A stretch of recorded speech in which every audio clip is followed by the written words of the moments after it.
Morning everyone, I'm McLean Welsh and welcome back to the War Dungeon.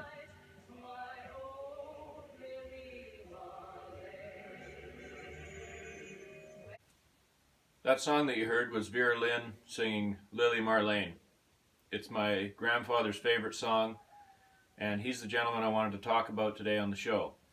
Flight Lieutenant Lloyd Henderson. And behind me here is his greatcoat, overseas cap, and a few personal effects of his from the war.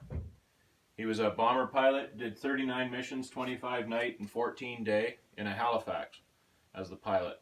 He was awarded the Distinguished Flying Cross and has led quite an incredible life ever since. He's still alive today. He's 99 years old and turns 100 in just a couple of months. So we have a look over here. This greatcoat was actually owned by an American guy who went over and signed up with the RAF before the US got involved in the war so that he could fight because he wanted to do something. So after the United States got involved and their Air Force came over, my granddad met this guy once he was posted to England and they became friends. The guy told him, well, you know, now that I'm in the US Air Force, I can't wear this jacket anymore, obviously, so I have to get rid of it.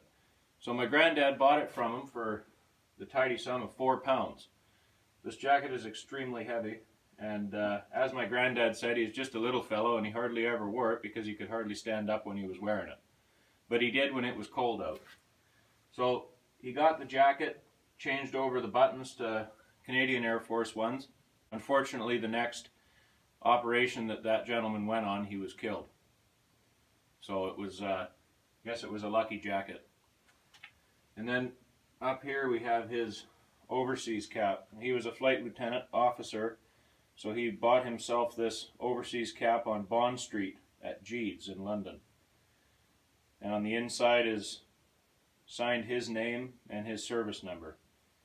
It's quite a nice high quality hat, and it's in remarkably good condition.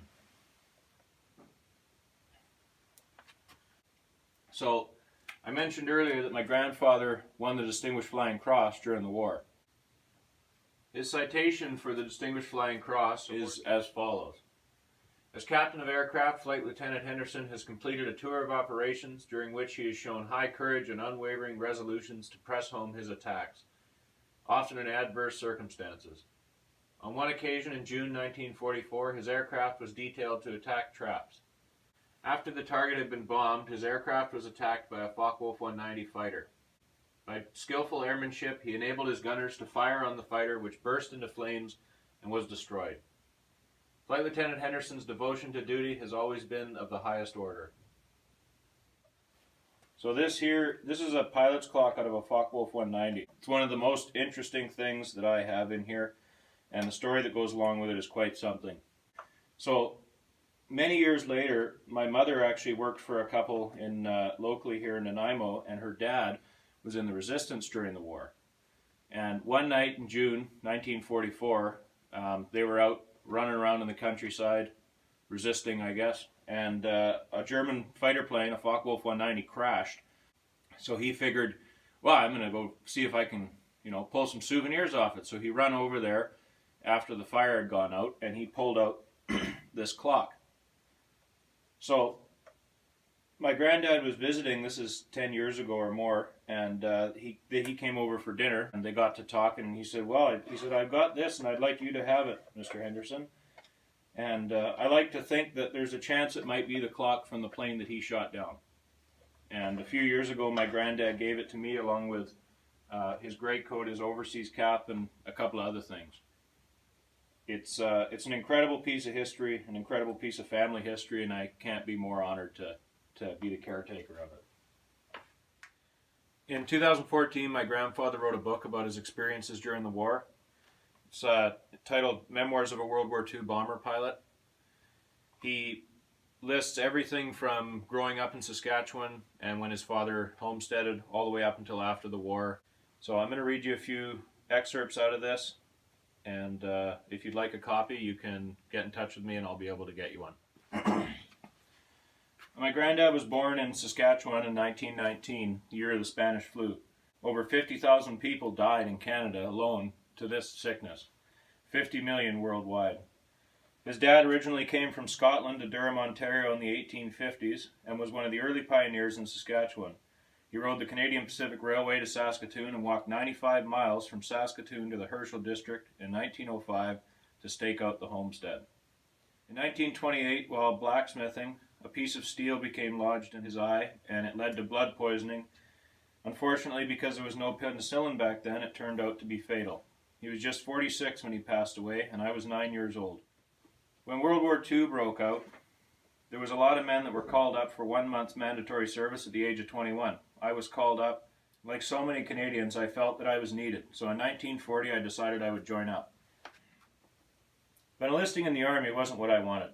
I didn't like the idea at all. I used to look up at the sky and see airplanes flying around, and I thought that it was a lot better than walking. When we started operations, I told the crew not to have girlfriends, because we may not be around too long. And that created a bit of a stir, and that's why they called me the Wolf. When I got my regular Halifax, they had the Wolf painted on the side in my position as the pilot. We became rather superstitious and tried to do everything the same way each trip. It worked before, it should work again. Who knows, that could be why we survived. I credit my wireless operator with getting us through the tour. Every trip he took out a cigarette and printed on it, "The Wolf strikes again," which he threw out of the plane as he passed over the target. Could it be the reason we survived? Trip 30, Tarlemont, Gossencourt, August 15th. On this trip, we bombed an airfield in Holland that was used by Jerry fighters.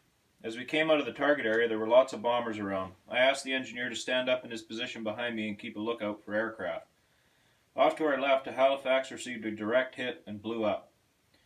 German radar-controlled guns could pick out an aircraft and send up 6 bursts starting at the left rear and angle to the right side and front. My rear gunner said, "It's our turn, dive starboard," which I did immediately. The 3rd burst exploded close by and blew all the Perspex glass out behind my head. I had visions of our engineer with no head, but he stepped down mostly out of harm's way when I dived. He was jumping around saying, "I'm hit, I'm hit." So I pulled out his intercom plug to cut down on the excitement. I quickly called the bomb aimer to come up and examine the engineer. I thought he was the right choice to have a look, as he was an undertaker in civilian life. Jack, the engineer, had been hit on the hand and knee with flying Perspex. He was not seriously hurt, but I believed he looked somewhat older after that. After landing and getting out of the plane back at Melbourne, the navigator Griffith threw his equipment on the tarmac with eyes as big as dinner plates and said, "You know what? Them bastards were trying to kill us." We all enjoyed that bit of useless information. It made everything seem a little lighter and funnier. I'm amazed that I look back on this type of thing and can say that I never lost any sleep at it or worried about it. In closing today, I'd just like to say that my grandfather, Lloyd Henderson, is one of the greatest men I've ever known. It's been a pleasure growing up with him as a grandfather. I've learned a lot from him, and there's not very many men like him left. The veterans are just about all gone from the Second World War. So if you get the chance, if you know any of them, please talk to them, find out their stories, and try to preserve a little piece of history. Because if we don't, then 50 years from now, nobody will remember it. I'm McLean Welsh. Thanks for joining us today on the War Dungeon. I hope you enjoyed the show.